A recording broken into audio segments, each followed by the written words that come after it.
Halo, halo, halo, kaum rebahaner dimanapun Anda berada. Semoga sehat selalu tanpa kekurangan apapun. Seperti biasa, Mimin akan melanjutkan alur cerita Guruku Adalah Seorang Dewa part 16. Tapi sebelumnya yang belum subscribe, silahkan subscribe dulu ya guys ya.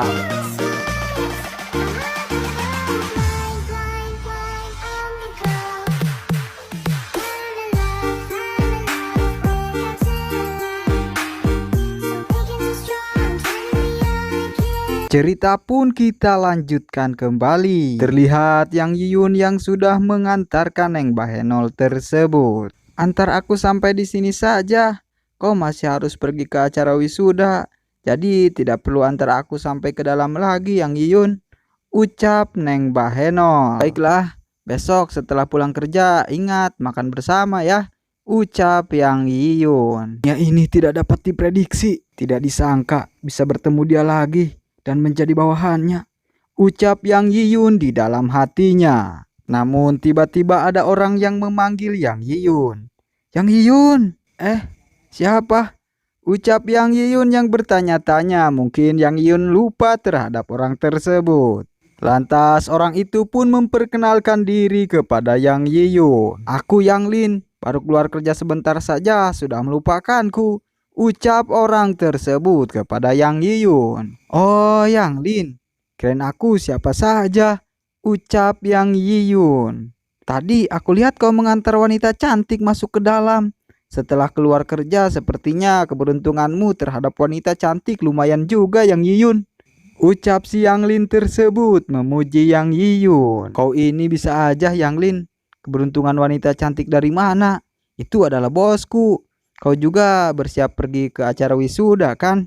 Sekalian saja aku antar kau ke sana. Ucap Yang Yiyun sambil merendah renyah. Mengantarku ke sana? Jawab si Yang Lin. Ayo, mobilku ada di sana. Ucap Yang Yiyun menuju ke mobilnya. Namun di pinggir mobilnya ada tukang sayur yang sedang berjualan. Sontak saja hal itu pun membuat si Yang Lin berpikir bahwa Yang Yiyun sedang berjualan sayur. Sayur, bayam. Mengantarku ke sana dengan ini. Masa aku bertemu teman-temanku naik gerobak sayur?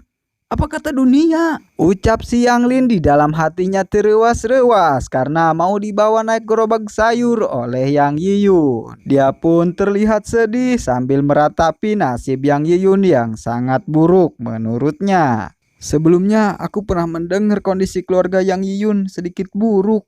Tidak disangka sampai harus berjualan sayur. Ucap si Yang Lin di dalam hatinya karena kondisi keluarga Yang Yiyun yang kurang baik. Namun tiba-tiba si Yang Lin melihat abah-abah yang mendekati gerobak tersebut. Lantas dia pun berkata, akhir-akhir ini sudahlah sulit menjual bayam. Lain kali aku menyuruh istriku saja jualan kue jagung. Ucap abah-abah tersebut sambil menggoes gerobaknya berjalan. Namun tiba-tiba Yang Yiyun datang dengan mobil mewahnya.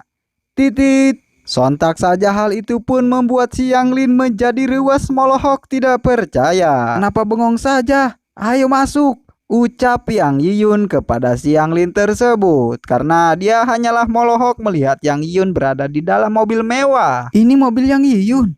Ucap si Yang Lin terewas-rewas. Iya, aku masuk. Ucap si Yang Lin tersebut. Namun dia pun berpikir bahwa Yang Yiyun adalah seorang supir. Harus menjemput dan mengantar bos. Sangatlah tidak mudah.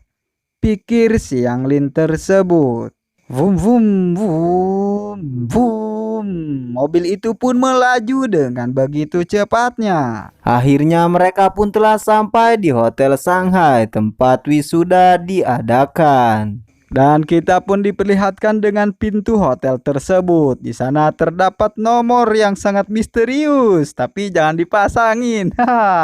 Ternyata di sana mahasiswa lain sudah pada datang semua. Terdengar mereka pun berbincang-bincang sambil ngagosip saeutik. Kejadian itu sangatlah cepat. Melihat beberapa berandalan berjalan ke arahku. Kalian tebak selanjutnya apa yang terjadi? Mereka pun yang mendengar cerita itu terlihat kepo dan bertanya-tanya. Apa yang selanjutnya terjadi woi? Akhirnya orang itu pun melanjutkan ceritanya. Aku berteriak. mengatakan ayahku adalah Chow Gani.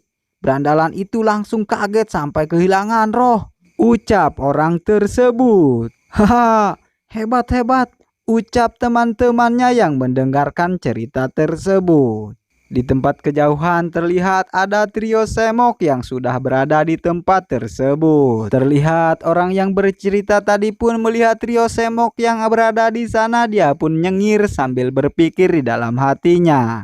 Hal yang hebat seperti ini pasti akan menarik perhatian Putri Dewiku, Neng Lingling, ucap orang tersebut di dalam hatinya. Namun tiba-tiba pintu ruangan itu pun terbuka, seolah-olah akan ada seseorang yang memasuki ruangan tersebut. Dengan begitu kerennya, dengan begitu hebatnya terlihat Yang Yiyun yang memasuki ruangan tersebut. Terlihat Neng Lingling pun sangatlah senang melihat kedatangan Yang Yiyun. Yang Yiyun, kau sudah datang, ucap Neng Lingling dengan begitu senang. Namun hal itu pun membuat orang yang bercerita tadi menjadi sangatlah geram. Siapa yang telah menarik perhatian dari Putri Dewiku? Ucap orang tersebut di dalam hatinya. Mohon maaf semuanya, tertunda karena ada masalah tadi. Jadi terlambat datang deh, ucap Yang Yiyun sambil menggaruk-garuk kepalanya. Terlihat teman-temannya di sana mengerumuni Yang Yiyun. Yang Yiyun, tidak disangka kau diam-diam di dalam kelas ternyata sudah membuka perusahaan, sangatlah hebat. Dengar-dengar kau sudah berpacaran dengan Neng Lingling. Apakah itu benar? Sebelumnya di jalan aku pernah melihat kau berkeliling membawa mobil mewah. Apakah mobil mewah itu punyamu sendiri, Yang Yiyun? Ucap teman-teman Yang Yiyun mewawancarainya seperti reporter saja alias kepo. Ah, sungguh cahaya yang menyilaukan. Bagaimana pemain utama di dalam novel dan komik? Ucap orang yang bercerita tadi di dalam hatinya. Terlihat dia pun sangatlah kesilauan. Kalian jangan seperti itu. Tekanan Yang Yiyun sudah sangatlah berat.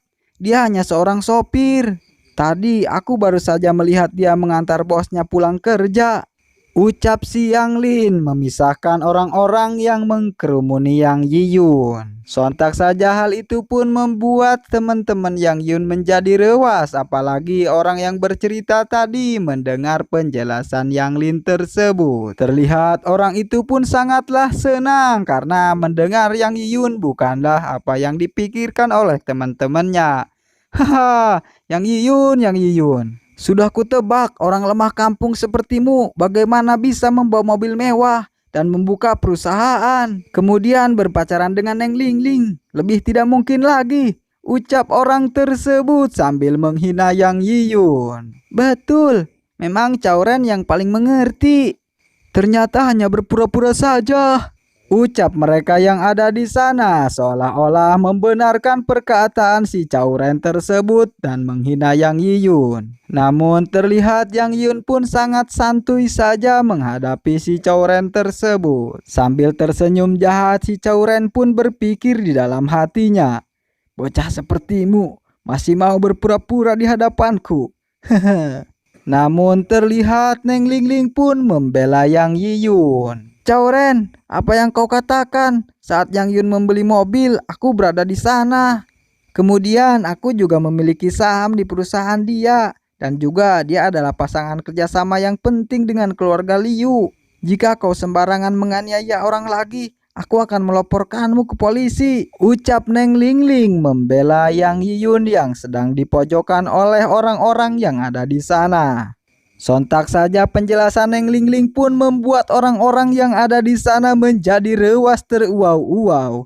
Apa? Ucap mereka semua. Dan juga dia adalah pacarku, ucap Neng Lingling sambil memegang erat tangan Yang Yiyun. Sontak saja hal itu pun membuat si Cauren menjadi terrewas-rewas tercengang-tengang sambil terngiang-ngiang di dalam telinganya ucapan Neng Lingling tersebut. Pacarku. Kata-kata itu pun menusuk tajam ke dada si Cauren tersebut. Putri Dewiku, ucap si Cauren di dalam hatinya tak rela melihat Neng Lingling bersama Yang Yiyun. Sekarang tidak perlu berpura-pura lagi menjadi pacarku, Ucap Yang Yiyun berbisik-bisik kepada Neng Lingling. Siapa suruh dia meremehkan temanku? Karena dia menyukaiku, maka aku akan membuatnya tidak ada kesempatan lagi. Ucap Neng Lingling kepada Yang Yiyun. Sontak saja hal itu pun membuat teman-teman semua pada bejibun mendekati Yang Yiyun. Sehingga tanpa sengaja si Chowren pun tersikut sehingga dia bonyok. Apakah perusahaanmu masih kurang setap, Yang Yiyun? Yang Yiyun, apakah mobilmu bisa dipinjam ke aku 2 hari saja untuk membuat mantanku menyesal, Yang Yiyun? Kumohon. Ucap mereka semua sambil mendekati Yang Yiyun. Akhirnya mereka pun ngawadang dengan nyaman. Setelah acara itu selesai, terlihat mereka pun pulang ke habitatnya masing-masing. Neng Lingling, besok kau akan pergi kan? Sekarang biar ku antar pulang saja ya. Ucap Yang Yiyun menawari tumpangan kepada Neng Lingling. Tidak perlu Yiyun. Neng Linhun juga membawa mobil ke sini. Nanti kami masih lanjut untuk acara wanita. Kau pulang duluan saja. Ucap Neng Lingling kepada Yang Yiyun. Kalau begitu jaga dirimu. Terima kasih atas bantuanmu dan keluarga Liu. Belakangan ini sangatlah membantuku. Ini juga bukan perpisahan kematian. Kenapa harus serius begitu? Aku akan kembali lagi kok, Yang Yiyun.